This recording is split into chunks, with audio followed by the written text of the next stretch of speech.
প্রিয় শিক্ষার্থীরা, তোমাদের নবম দশম শ্রেণীর গ্রুপ সাবজেক্টের বিষয়গুলো এম ক্লাসেস 9-10 এই চ্যানেলটিতে প্রকাশ করা হবে। সবার আগে গ্রুপ সাবজেক্টের ভিডিওগুলো পেতে এখনই আমাদের চ্যানেল এম ক্লাসেস 9-10 সাবস্ক্রাইব করো।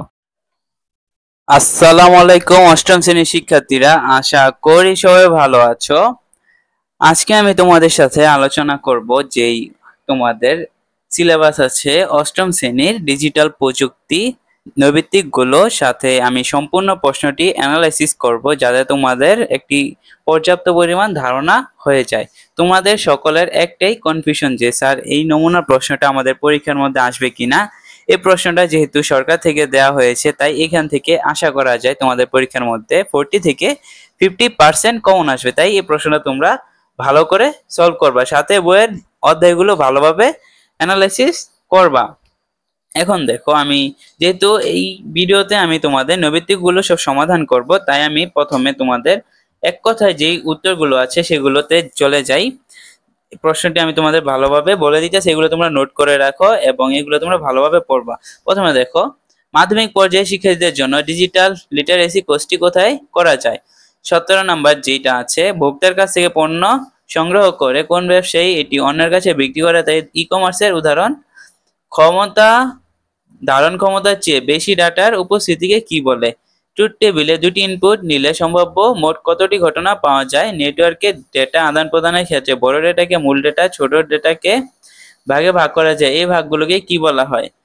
ওয়াকিটকিতে দুজন পুলিশ অফিসারের কথোপকথন কোন ধরনের ডেটা ট্রান্সমিশন মোড। কোন ভেরিয়েবলে যদি সত্য অথবা মিথ্যাকে তথ্য হিসেবে জমা রাখতে চাই তাহলে সেটি কি ধরনের তথ্য হবে। নেতিবাচক বা বিপরীত ঘটনাকে আমরা প্রকাশ করতে পারি কি দিয়ে। প্রতিটি এনআইসি কার্ডে নির্মাতা কর্তৃক নির্ধারিত অন্যান্য ঠিকানা, তার নাম কি। ডিজিটাল নেটওয়ার্ক কয় ধরনের হতে পারে। এই ছিল তোমাদের যে এক কথায় উত্তর। তারপর দেখো যে সংক্ষিপ্ত প্রশ্নগুলো আছে। সিমপ্লেক্স মোড কাকে বলে। মডেম কি কাজ করে। নেটওয়ার্ক প্রোটোকল কি। ফায়ারওয়াল কি। মুঠোফোনের নিরাপদ ব্যবহারের দুইটি উপায় লেখো। কোন ওয়েবসাইট যোগাযোগের নাম্বার কোথায় পাওয়া যায়। ট্রুথ টেবিল কাকে বলে। দেখো, ট্রুথ টেবিলের যে অধ্যায়টা আছে এটা তোমরা ভালোভাবে পড়বা, ঠিক আছে। মেশিন কোড কি। পাইথনে হ্যালো ওয়ার্ল্ড বা প্রিন্ট কমান্ড লেখো। ভেরিয়েবলের প্রথম বর্ণ হতে পারে এমন দুইটি উদাহরণ লেখো, ঠিক আছে। তারপর দেখো যে তোমাদের রচনামূলক প্রশ্নগুলো আসবে যেগুলোর কোনো উদ্দীপক থাকবে না। উইন্ডোজ কুইজ সেটিং মেনু থেকে ওয়াইফাই নেটওয়ার্ক সংযুক্ত হওয়ার ধাপগুলো বর্ণনা করো। কিভাবে নিরাপদ সামাজিক যোগাযোগ মাধ্যম ব্যবহার করা যায়। ডিজিটাল ফুটপ্রিন্ট বলতে কি বুঝে, এটির প্রভাব বিশ্লেষণ করো। এই ছিল তোমাদের যেই রচনামূলক প্রশ্ন আছে সেগুলো। তারপর আসো যেগুলার উদ্দীপক দেওয়া থাকবে এগুলো তোমরা পড়বা। এই যে 1 নাম্বার দেখো উদ্দীপক দেওয়া আছে। তারপর দেখো এই যে 2 নাম্বার এখানে উদ্দীপক দেওয়া আছে, সাথে ক আর খ উত্তর দেওয়া আছে। তারপর 3 নাম্বার এগুলো তোমরা যদি পারো স্ক্রিনশট নিয়ে নাও, তোমাদের এগুলার প্রশ্নের উত্তর আমি দিয়ে দেব। আর তোমরা এগুলা যতটুকু পারো সলভ করার ট্রাই করো, বাকিটা আমি দিয়ে দেবো, ঠিক আছে। এই যে দেখো 5 নাম্বার এই যে ক খ এগুলো তোমরা স্ক্রিনশট নিয়ে নাও। এখন আসো তোমাদের যে নৈবিত্তিক গুলো আছে নৈবিত্তিক গুলো আমি সমাধান করে দিই। প্রথমে আসো, মুঠোফোনের নিরাপদ ব্যবহার করতে কোনটি করতে হবে। শক্ত কভার লাগাতে হবে, শক্তিশালী ব্যাটারি ব্যবহার করতে হবে, পিনকোড ব্যবহার করতে হবে, গ্লাস প্রোটেক্টর ব্যবহার করতে হবে। এটা হবে তোমাদের গ নাম্বারটা, পিনকোড ব্যবহার করতে হবে। মুঠোফোনে নিরাপদ ব্যবহারের ক্ষেত্রে নিচের কোন পিনকোডটি অধিক শক্তিশালী। 2 নাম্বারটা কি দেখো তো, তোমরা বলতে পারো কোনটা। 1 4টা 1 8 5 3 7 2 4 6 8 1 2 3 4। এই যে এইটা বলেই যায় 8 5 3 7, এই খ নাম্বারটা, ঠিক আছে। তারপর গ নাম্বারটা দেখো, মেটা ডেটা কি। মেটা দেখে মনে পড়লো যে ফেসবুক, ঠিক আছে। মেটা কোম্পানি, মেটা ডেটা কি। ক নাম্বার, তথ্য সম্পর্কিত আরো তথ্য, মিথ্যা তথ্য, জরুরি তথ্য, দুর্বল তথ্য। এটা হবে তথ্য সম্পর্কিত আরো তথ্য।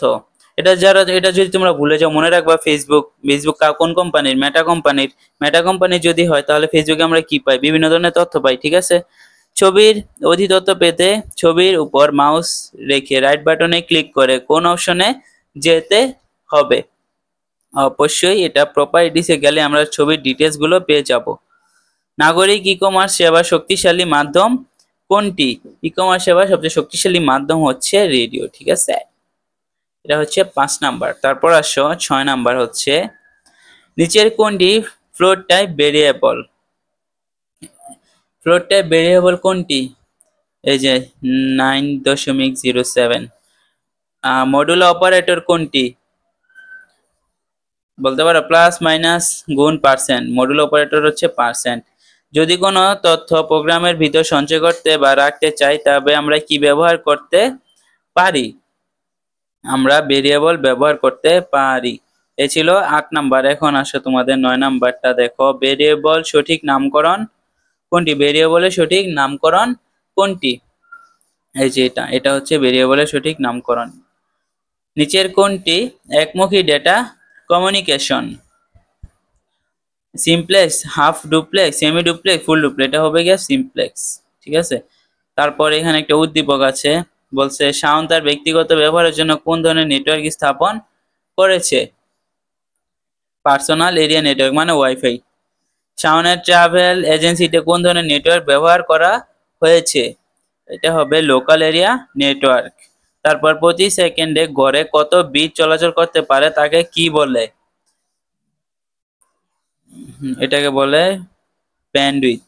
আরে ওয়াইফাই, সব ওয়াইফাই থেকে দিচ্ছে। 14 নম্বর, নিচের কোনটি দুর্বল সিগন্যালকে সবল করে? এটা হচ্ছে তোমার রিপিটার, ঠিক আছে। রিপিটার দুর্বল সিগন্যালকে সবল করে। ইলাস্ট্রেটরে কোন টুলের সাহায্যে কোনো স্থানে শেড আনা যায়?